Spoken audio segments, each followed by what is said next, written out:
This channel does not promote any violent, harmful, or illegal activities. All content provided by this channel is meant for an educational purpose only. Awami League সমর্থিত আইনজীবীদের অনুপস্থিতিতে supreme court বারের 2 দিনব্যাপী নির্বাচনের প্রথম দিনের vote গ্রহণ শেষ হয়েছে। এবারের নির্বাচনে বিএনপি, জামায়াতে ইসলামী ও এনসিপি সমর্থিত আইনজীবীরা পৃথক প্যানেলে প্রতিদ্বন্দ্বিতা করছেন। পাশাপাশি রয়েছেন কয়েকজন স্বতন্ত্র প্রার্থীও। তবে রাজনৈতিক মেরুকরণের বড় একটি পক্ষ অনুপস্থিত থাকায় একপেশে ও নিরুত্তাপ হয়ে পড়েছে এই নির্বাচন। ছিল না তেমন নির্বাচনী আমেজ। অতীতে সুপ্রিম কোর্ট বার নির্বাচনকে কেন্দ্র করে আদালত পাড়ায় সপ্তাহ জুড়ে উৎসবমুখর পরিবেশ তৈরি হতো। বারের নির্বাচন এলেই সুপ্রিম কোর্টের সরকার ও বিরোধী রাজনৈতিক বলয়ের আইনজীবীদের সরব উপস্থিতি, আদালত পাড়া জুড়ে পোস্টার, ব্যানার, প্রার্থীদের দৌড়ঝাঁপ আর টানটান উত্তেজনা বিরাজ করত। প্রার্থীদের গণসংযোগ, মত বিনিময়, পোস্টারিং, রাজনৈতিক হিসাব নিকাশও চলত। কিন্তু এবারের চিত্র ভিন্ন। আওয়ামী লীগ সমর্থিত আইনজীবীরা না থাকায় নির্বাচনের মূল আকর্ষণ কমে গেছে এবং বড় অংশের ভোটার ভোটদানে বিরত রয়েছে। ফলে অনেক ভোটারই নির্বাচন থেকে মানসিকভাবে দূরে রয়েছেন। এই পরিস্থিতিতে ঢাকা আইনজীবী সমিতির নির্বাচনের মতো সুপ্রিম কোর্ট বারেও ভোটার উপস্থিতি কম হয়েছে। সুপ্রিম কোর্ট বারের এই নির্বাচনে 14টি পদে নির্বাচন অনুষ্ঠিত হচ্ছে। এর মধ্যে রয়েছে সভাপতি, 2 সহসভাপতি, সম্পাদক, কোষাধ্যক্ষ, 2 সহসম্পাদক এবং 7 সদস্য পদ। বিএনপি সমর্থিত নীল প্যানেল থেকে সভাপতি পদে প্রতিদ্বন্দ্বিতা করছেন ব্যারিস্টার এ.এম. মাহবুবউদ্দিন খোকন।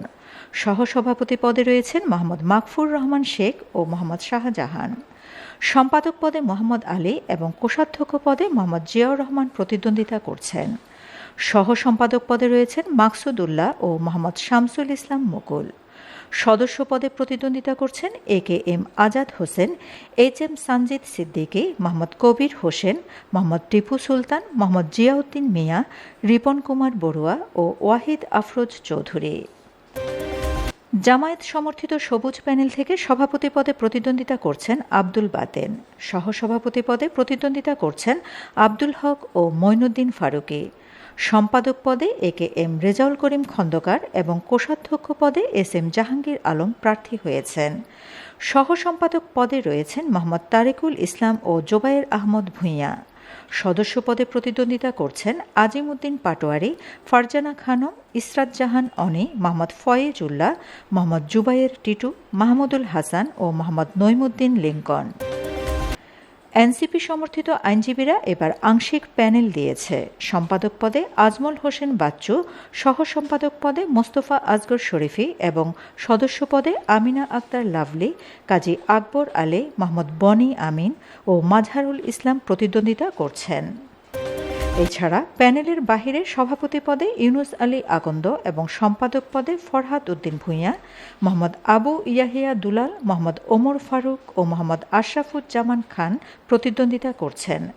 সদস্য পদে প্রতিদ্বন্দ্বিতা করছেন মোহাম্মদ জোবায়ের তায়েব ও তপন কুমার দাস।